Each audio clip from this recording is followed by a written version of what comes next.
নমস্কার।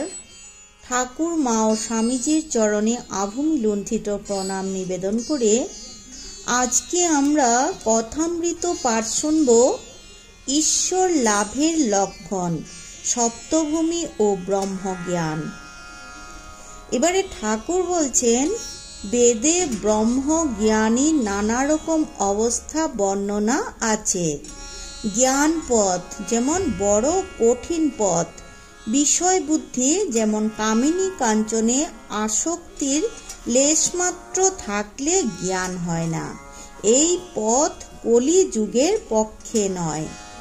এই সম্বন্ধে বেদে সপ্তভূমির কথা আছে। এই 7 ভূমি মনের স্থান। যখন সংসারে মন থাকে তখন লিঙ্গ গুহ্য নাভি মনের বাসস্থান। মনের তখন ঊর্ধ্ব দৃষ্টি থাকে না, কেবল কামিনী কাঞ্চনেই মন থাকে। মনের চতুর্থ ভূমি হচ্ছে হৃদয়। তখন প্রথম চৈতন্য হয়েছে আর চারদিকে জ্যোতির দর্শন হয়। তখন সে ব্যক্তি ঐশ্বরিক জ্যোতি দেখে অবাক হয়ে বলে, একই। তখন আর নিচের দিকে, যেমন সংসারের কথা বলছে, সংসারের দিকে মন যায় না। এবারে মনের পঞ্চভূমি হচ্ছে কণ্ঠ। মন যার কণ্ঠে উঠেছে তার অবিদ্যা অজ্ঞান সব গেছে। ঈশ্বরীয় কথা বই অন্য কোনো কথা শুনতে বা বলতে ভালো লাগে না। যদি কেউ অন্য কথা বলে সেখান থেকে উঠে যায়। মনের ষষ্ঠ ভূমি। এবার ঠাকুর মনের ষষ্ঠ ভূমির কথা বলছেন, কপাল। মন যেখানে গেলে অহর্নিশ ঈশ্বরীয় রূপ দর্শন হয়। তখনও একটু আমি থাকে।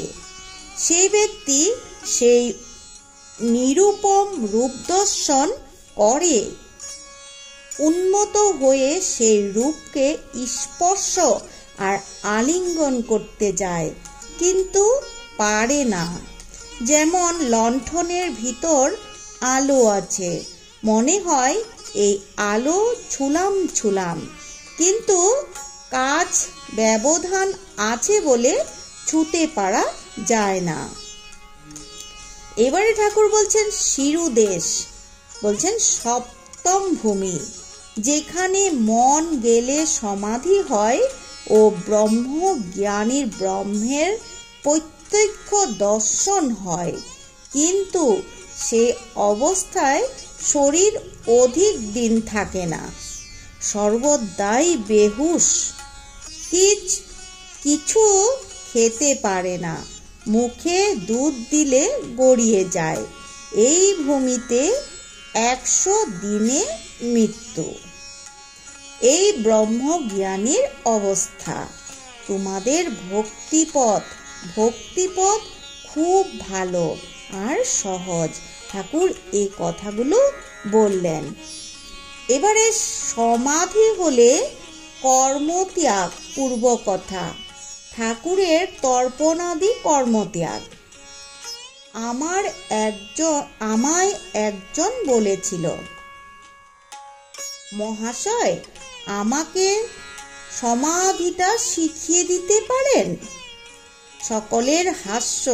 এই কথাটা শুনে সকলের হাস্য। বলছেন, ঠাকুরকে বলছেন একজন যে, মহাশয় আপনি কি আমাকে সমাধি, যেভাবে সমাধি হয় সেটা কি আপনি আমাকে শিখিয়ে দিতে পারেন? তো এই বলে সকলেই শুনে হাসলো। সমাধি হলে সব কর্ম ত্যাগ হয়ে যায়। পূজা জপাদি কর্ম, বিষয় কর্ম সব ত্যাগ হয়। প্রথমে কর্মের বড় হইচই থাকে। যত ঈশ্বরের দিকে এগোবে ততই কর্মের আড়ম্বর কমে, এমনকি তার নাম গুণগান পর্যন্ত বন্ধ হয়ে যায়। শিবনাথের প্রতি ঠাকুর বললেন, যতক্ষণ তুমি সভায় আসনি, তোমার নাম গুণকথা অনেক হয়েছে। যাই তুমি এসে পড়েছ, অমনি সে সব কথা বন্ধ হয়ে গেল। তখন তোমার দর্শনেতে আনন্দ। তখন লোকে বলে, এই যে শিবনাথ বাবু এসেছেন। তোমার বিষয়ে অন্য সব কথা তখন সব বন্ধ হয়ে যায়। আমার এই অবস্থার পর গঙ্গা জলে তর্পণ করতে গিয়ে দেখি যে হাতের আঙ্গুলের ভিতর দিয়ে জল গলে পড়ে যাচ্ছে। তখন হলধারীকে কাঁদতে কাঁদতে জিজ্ঞাসা করলাম, দাদা এ কি হলো? হলধারী বললে, একে গলিত হস্ত বলে। ঈশ্বর দর্শনের পর তর্পণাদি কর্ম থাকে না। এই কথা হলধারী ঠাকুরকে বললেন। হলধারী হচ্ছে ঠাকুরের দাদা। সংকীর্তনে প্রথমে বলে, নিতাই আমার মাতা হাতি, নিতাই আমার মাতা হাতি। ভাব গাঢ় হলে শুধু বলে হাতি হাতি। তারপর কেবল হাতি এই কথাটি মুখে থাকে। শেষে হাঁ বলতে বলতে ভাব সমাধি হয়। তখন সেই ব্যক্তি এতক্ষণ কীর্তন করেছিল চুপ হয়ে যায়। যেমন ব্রাহ্মণ ভোজনে প্রথমে খুব হইচই, যখন সকলে পাতা সম্মুখে করে বসলে তখন অনেক হইচই কমে গেল। কেবল লুচিয়ান লুচিয়ান শব্দ হতে থাকে। তারপর যখন লুচি তরকারি খেতে আরম্ভ করে তখন 12 আনার শব্দ কমে গেছে। যখন দই এলো তখন সুপ সুপ। এই কথাগুলো ঠাকুরের, এই কথাগুলো শুনে সকলের হাস্য। তো শব্দ নাই বলতেও হয়। খাবার পর নিদ্রা, তখন সব চুপ। তাই বলছি, প্রথম প্রথম কর্মের খুব হইচই থাকে। ঈশ্বরের পথে যত এগুবে ততই কর্ম কমবে। শেষে কর্মত্যাগ আর সমাধি। গৃহস্থের বউ অন্তঃসত্ত্বা হলে শাশুড়ি কর্ম কমিয়ে দেয়। 10 মাসে কর্ম প্রায় করতে হয় না। ছেলে হলে একেবারে কর্মত্যাগ।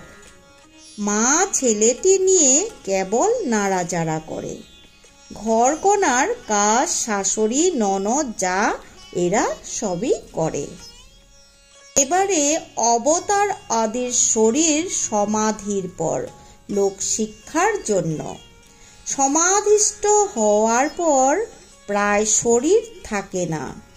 কারো কারো লোক শিক্ষার জন্য শরীর থাকে, যেমন নারদাদির আর চৈতন্যদেবের মতো অবতারদের। কূপখুড়া হয়ে গেলে কেহ কেহ ঝুড়ি কুদাল বিদায় করে দেয়, তো কেউ রেখে দেয়। ভাবে যদি পাড়ার কারোর দরকার হয়। এই রূপ মহাপুরুষ জীবের দুঃখে কাতর। এরা স্বার্থপর নয় যে আপনাদের জ্ঞান হলেই হলো। স্বার্থপর লোকের কথা তো জানো। এখানে মতো বললে মুতবে না, পাছে তোমার উপকার হয়। এই কথাগুলো শোনার পর আবার সকলের হাস্য। 1 পয়সার সন্দেশ দোকান থেকে আনতে দিলে চুষে চুষে এনে দেয়। এবার সকলেরই আবার হাস্য। কিন্তু শক্তি বিশেষ। সামান্য আধার লোক শিক্ষা দিতে ভয় করে।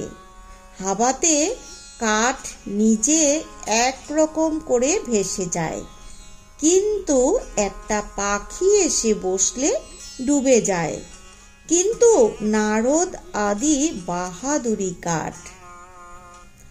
এই কাঠ নিজেও ভেসে যায়, আবার উপরে কত মানুষ, গরু, হাতি পর্যন্ত নিয়ে যেতে পারে। এবারে আমরা শুনব ব্রহ্ম সমাজের প্রার্থনা পদ্ধতি ও ঈশ্বরের ঐশ্বর্য বর্ণনা। পূর্বকথা, দক্ষিণেশ্বরে রাধাকান্তের ঘরে গয়না চুরি। সনটা হচ্ছে 1869। ঠাকুর শিবনাথ আদির প্রতি লক্ষ্য করে বলছেন, হাগা, তোমরা ঈশ্বরের ঐশ্বর্য এত বর্ণনা করো কেন গো? আমি কেশব সেনকে ওই কথা বলেছিলাম। একদিন তারা সব ওখানে, বলতে কালীবাড়িতে কথা বলছেন, গেছিল। আমি বললুম, তোমরা কিরকম লেকচার দাও আমি শুনব। তা গঙ্গার ঘাটের চাঁদিনীতে সভা হলো। আর কেশব বলতে লাগলো, বেশ বললে, আমার ভাব হয়ে গেছিল। পরে কেশবকে আমি বললাম, তুমি এগুলো এত বলো কেন? হে ঈশ্বর, তুমি কি সুন্দর ফুল করিয়াছ, তুমি আকাশ করিয়াছ, তুমি তারা করিয়াছ, তুমি সমুদ্র করিয়াছ। এই সব যারা নিজে ঐশ্বর্য ভালোবাসে তারা ঈশ্বরের ঐশ্বর্য বর্ণনা করতেই ভালোবাসে। যখন রাধাকান্তের গয়না চুরি গেল, সেজবাবু রাসমণির জামাই, সেজবাবু অর্থাৎ রাসমণির জামাই রাধাকান্তের মন্দিরে গিয়ে ঠাকুরকে বলতে লাগলো, ছি ঠাকুর, তুমি তোমার গয়না রক্ষা করতে পারলে না? আমি সেজবাবুকে বললাম, ও তোমার কি বুদ্ধি? স্বয়ং লক্ষ্মী যার দাসী, পদসেবা করেন, তার কি ঐশ্বর্যের অভাব?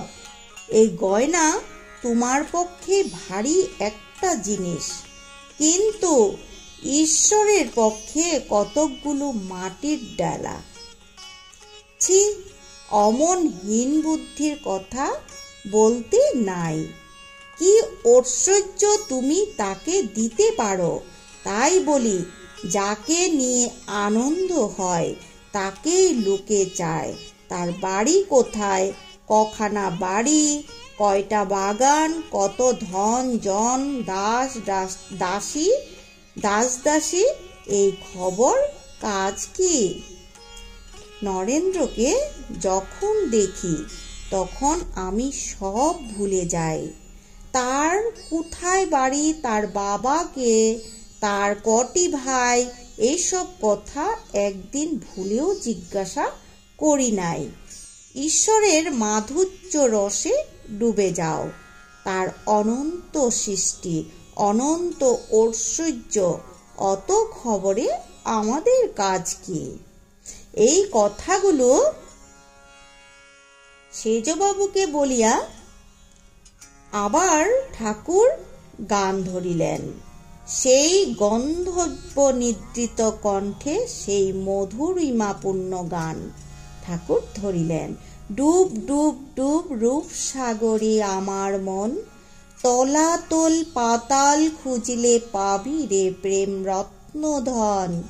খুঁজ খুঁজ খুঁজ খুঁজলে পাবি হৃদয় মাঝে বৃন্দাবন। দীপ দীপ দীপ জ্ঞানের বাতি, হৃদে জ্বলবে অনুক্ষণ।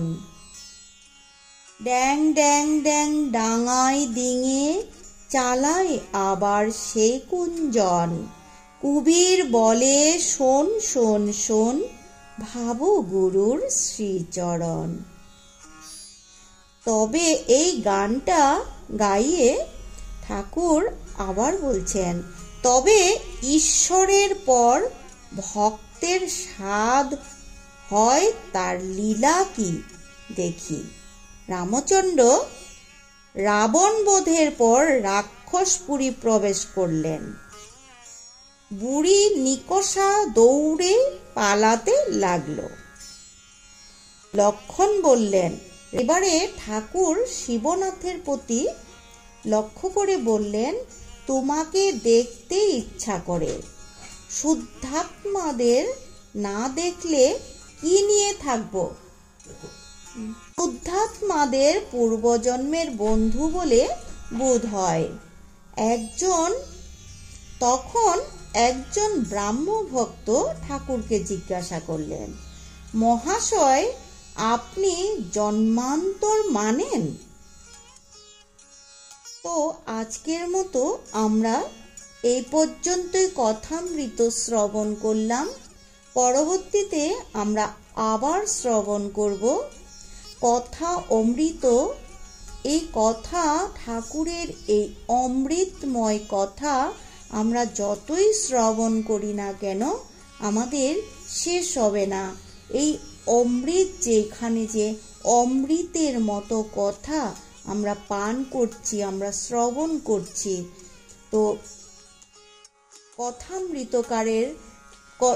আমি কথামৃতকার মহেন্দ্রনাথ গুপ্তকেও অশেষ অশেষ ধন্যবাদ জানাই, যেন আমরা যে এই কথামৃতটা উনি লিখে গেছেন, তার থেকে যে আমরা ঠাকুরের এই কথা অমৃত পান করছি, এর জন্য অনেক অনেক সশ্রদ্ধ প্রণাম জানিয়ে আমরা পরবর্তীতে আবার আসব।